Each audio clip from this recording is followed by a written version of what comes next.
আমাদের তারাবি হবে কয় রাকাত? বেতের নামাজ যারা সংক্ষেপ করতে করতে করতে করতে করতে করতে করতে করতে একে আইছে, না জানি আর কয়দিন পর বলে আধা রাকাত পড়েন। নবীর জন্মের নূরে 2500 দূরের বিল্ডিং দেখা গেল, আর আপনি এমন জায়গায় জন্ম নিয়েছেন লাইট মারে দেখার লাগে ছেলে হয়েছে না মেয়ে হয়েছে। সেই নবীর নূর নবী বললে কই যায় আঘাত লাগে, চুলকানি শুরু হয়। চুলকাইতে চুলকাইতে ঘা করো, ঘায়ের উপর চুলকাবা, ক্যান্সার হবে, ক্যান্সার হলে কোনো অ্যান্সার থাকবে না। তবু নবীকে নূরের নবী বলেই যাবো আমরা। আল্লাহ নবী নূর নবী, আলোকিত নবী। আরে নবী যদি আলোকিত না হয়, বেটা আলোকিত কে? সাহাবা ইকরামের বিশ্বাস ছিল, আমরা যদি আপনার থুথু মোবারক, আপনার কাশ মোবারক, আপনার নাকের শ্লেষ্মা মোবারক আমরা যদি চেহারায় রাখতে পারি, কসম আল্লাহ এই চেহারা কোনোদিন জাহান্নামের আগুনে জ্বলবে না। আল্লাহু আকবার। মানে আপনার আমার রক্ত খাওয়া হারাম। কোরআন বলছে হুররিমাত আলাইকুমুদ দাম, রক্ত খাওয়া হারাম। রাসূলুল্লাহ রক্ত পান করেছে 4 জন বিখ্যাত সাহাবী।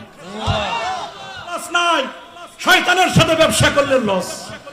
কথা বলেন আল্লাহ আমার দিলেন সব শেষ করি, এই জন্য আমি আল্লাহ তুই শয়তান কইছে। আল্লাহ আমার আরেকটা জিনিস দেন, বলে আর কি লাগবে কো?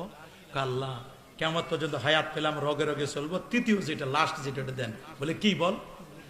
আমি যতদিন পৃথিবীতে থাকবো আমি যেন কোনোদিন অসুস্থ না হই।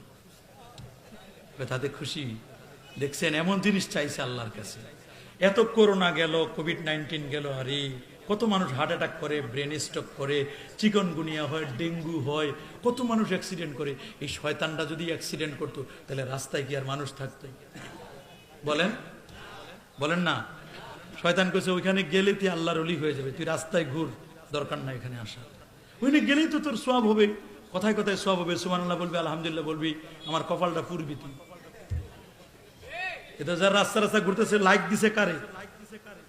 শয়তান রে, সোজা হিসাব। লাইক দিল কারে? আর আপনারা লাইক দিয়েছেন কাকে? আল্লাহ এবং আল্লাহ রাসূলকে। আল্লাহু আকবার বলেন। এই জন্য শয়তানের মিশন আর ভীষণ, ওর কলজায় আঘাত লাগে যখন কোনো আদম সন্তান সেজদা দেয়। আঘাত লাগে কার? কোন জায়গায়?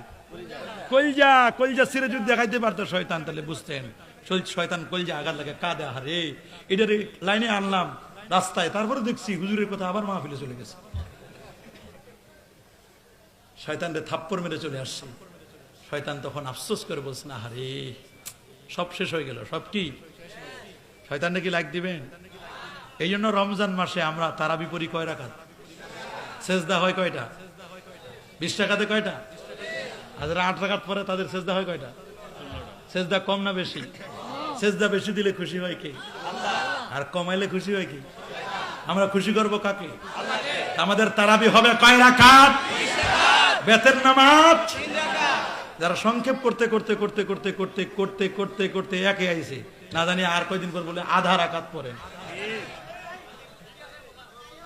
এরপর বলবে লাগবে না, এখনো বলছে সুন্নত লাগে না, কাবলাল জুমা নাই, বাদাল জুমা নাই, নাই তুমিও নাই আমিও নাই, কেমন মজা হবে দাদু? তুমিও থাকবে না আমিও থাকবো না, কেমন মজা।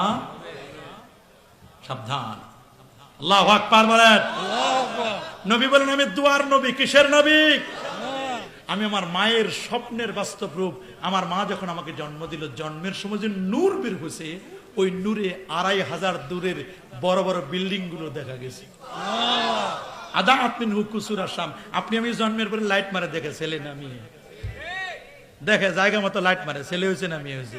রাসূলুল্লাহর কোনো বাতি ছিল না। কথা বলেন, ওই ঘরে কোনো বাতি ছিল না। আল্লাহ নবী যেদিন জন্মগ্রহণ করলেন, জন্মের সময় নবীর জন্মের নূরে 2500 দূরের বিল্ডিং দেখা গেল। আর আপনি এমন জায়গায় জন্ম নিয়েছেন লাইট মারে দেখার লাগে ছেলে হয়েছে না মেয়ে হয়েছে। কি পরা কপাল আমরা। আহারি, কথা বলেন, কথা বলেন।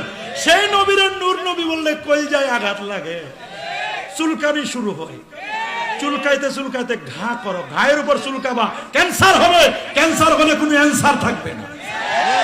তবু নবীকে নূরের নবী বলেই যাবো আমরা। আল্লাহ নবী নূর নবী, আলোকিত নবী। আরে নবী যদি আলোকিত না হয়, বেটা আলোকিত কে?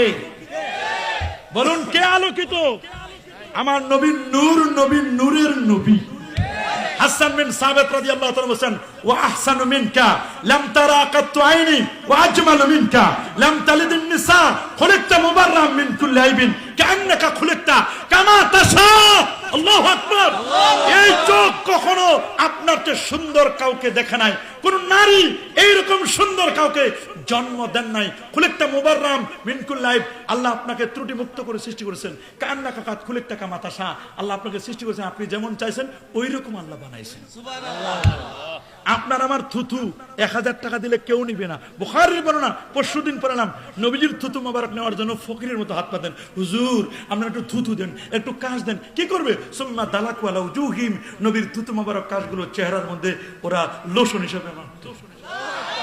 বিশ্বাস, সাহাবা ইকরামের বিশ্বাস ছিল, আমরা যদি আপনার থুথু মোবারক, আপনার কাশ মোবারক, আপনার নাকের শ্লেষ্মা মোবারক আমরা যদি চেহারায় মাখতে পারি, কসম আল্লাহ এই চেহারা কোনদিন জাহান্নামের আগুনে জ্বলবে না। আল্লাহু আকবার। মানে আপনার আমার রক্ত খাওয়া হারাম। কোরআন বলছে হুররিমাত আলাইকুমুদ দাম, রক্ত খাওয়া হারাম। রাসূলুল্লাহ রক্ত পান করেছে 4 জন বিখ্যাত সাহাবী। আবু তাইবা রাদিয়াল্লাহু তাআলা সিংহা লাগালেন, নবীজির দেহে সিংহা লাগালেন, 1 কাপ রক্ত। কত? 1 কাপ রক্ত। আবু তাইবা রক্তটা নবীজির কাছে দিলেন। নবী বলেন, মালিক বিন সিনান আসো? জি হুজুর, লাব্বাইক ইয়া রাসূলুল্লাহ। এই রক্তটা দাফন করো, হাত্তা লা ইয়ারান নাস ওয়াত তুয়ুর ওয়াদ দাওয়াব, কোন মানুষ যেন কেউ না দেখে, পশু পাখি কেউ যেন না দেখে, রক্তটাকে দাফন করে আসো।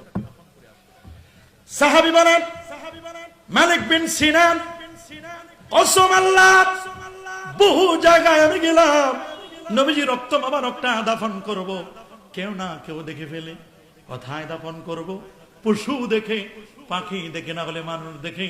কসম আল্লাহ, কসম আল্লাহ, কোথাও রক্ত দাফন করতে না পেরে বাসার ভিতরে যাইয়া দরজাটা বন্ধ করে, জানালা বন্ধ করে, যত জায়গায় ছিদ্র ছিল সবগুলো বন্ধ করে মনে করলাম যা বলে বলুক, যদি ফাঁসি হয় ফাঁসি হোক, রক্ত বাহিরে আমি ফেলবো না। যেহেতু রাসূলুল্লাহ শর্ত করেছেন কেউ যেন না দেখে, আমি ঘরের ভিতরে যদি খেয়ে নিই কেউ দেখবে না। ফাশারেবতু দামাহু, রাসূলুল্লাহ রক্ত মোবারক আমি পান করিলাম ঢোক ঢোক করে। দেখলাম রে মেস্ক আম্বরের মতো ঘ্রাণ, মিষ্টি মিষ্টি লাগতেছে, এত সুমিষ্ট। খেয়ে নিলাম, ঘর থেকে বের হয়ে রাসূলুল্লাহর সামনে গেলাম। ইয়া রাসূলুল্লাহ, নবী জিজ্ঞেস করলেন, রে আমার সাহাবী মালিক বিন সিনান, কোথায় ফেলেছ? আল্লাহু আকবার।